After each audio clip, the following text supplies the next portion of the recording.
Okay, so let's just go back to the story. So I do this research across different countries around the world, do these investigations, and all these cases are popping out of the woodwork. So I'm speaking to hundreds and thousands of victims and survivors of abuse. And specifically, I am looking at the youth travel sector.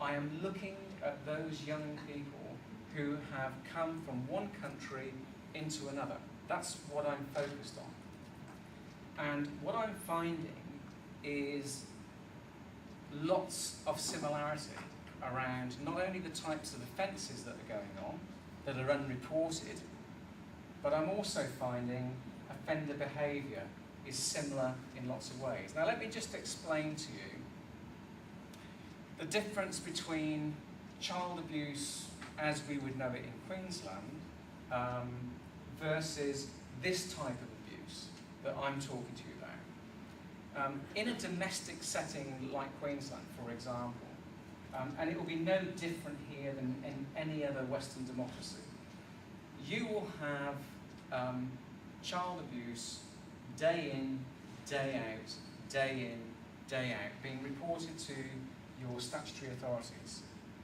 so in social care and the police.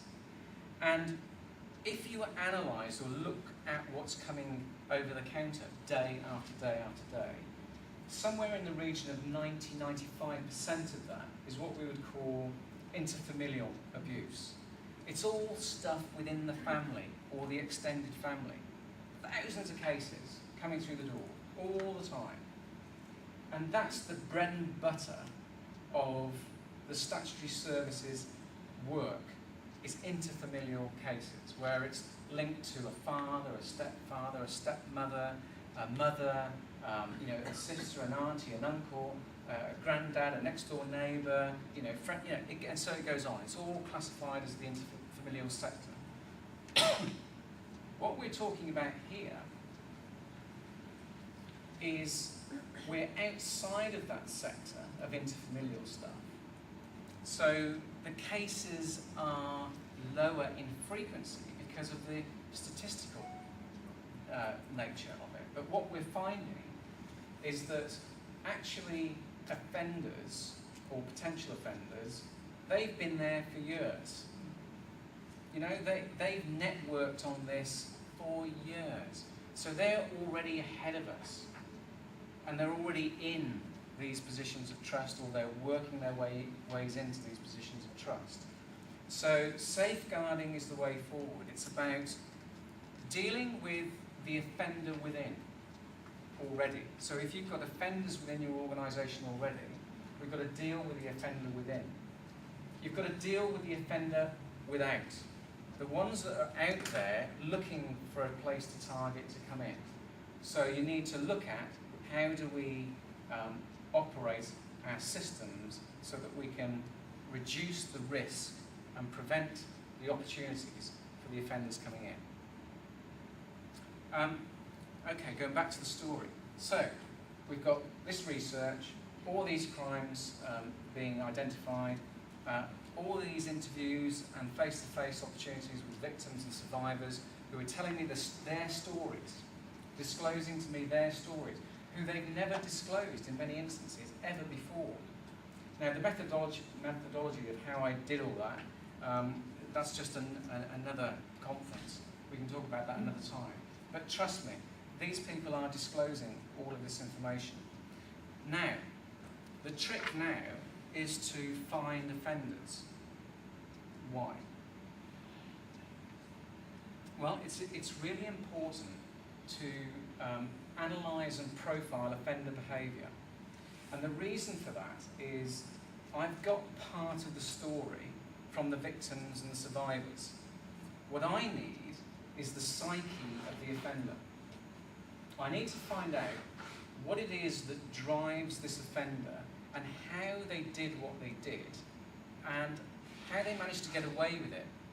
And why do they think that they managed to get access here but went there in the first place instead of there? Why have they chosen that individual and not that individual? Why have they selected this organisation and not that organisation?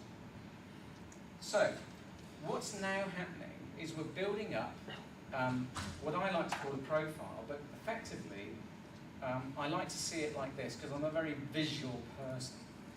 And if you can imagine this, hurdles, all right? There's a journey. We're going from this part of the room to the back end of the room, and this is the journey. And each part of the journey, which is the offender coming into your organisation, there are hurdles. And these hurdles might be indirect hurdles or subliminal. So there's a good chance that if we demonstrated this to you or to ordinary members of the public, they wouldn't see it. They wouldn't see these hurdles. But offenders or potential offenders will see, trust me, these hurdles. And they are all hurdles of different heights. And they have choices to make.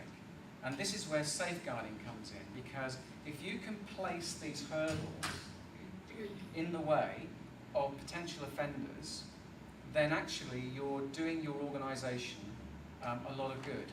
Because as they confront the hurdle, the choice is, do I try and get over the hurdle, or do I walk away and go somewhere else?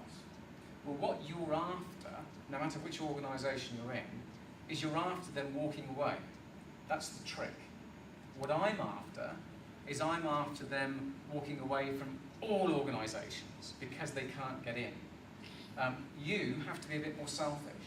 You have to focus on your own organisation and look at protecting your own organisation, because by doing that you're protecting the youngsters that come and impact on your organisation. So the hurdles are, how do we get them to walk away? Just would like to hear your comments on, like obviously one of the deterrents is the capacity to prosecute offenders. Yep. Even for, say for example, a victim of child sexual assault or child abuse, that's a very difficult thing to pursue through the courts in a situation where somebody is well supported in their own community, operating in their own culture. For somebody in the situation of an international student who tends to be away from their existing networks, I would imagine one of the access points for people who are interested in sexually assaulting students in that situation is because they're unsupported, and the chance of trying to get those students not only to report to police, but then to enter into the court system, which still leaves a lot of development in terms of managing those cases. I mean, hugely complex. Yes, indeed. And obviously that would be one of the successful targets. Absolutely. And of course this is why it's an attractive area for offenders. They're not stupid. You know, these are some of the toughest, you know, brightest offenders that we'll ever have to deal with within the law enforcement agencies because of the nature of what they're doing. These people, let me just make this clear. These people do not, I repeat, do not want to get caught.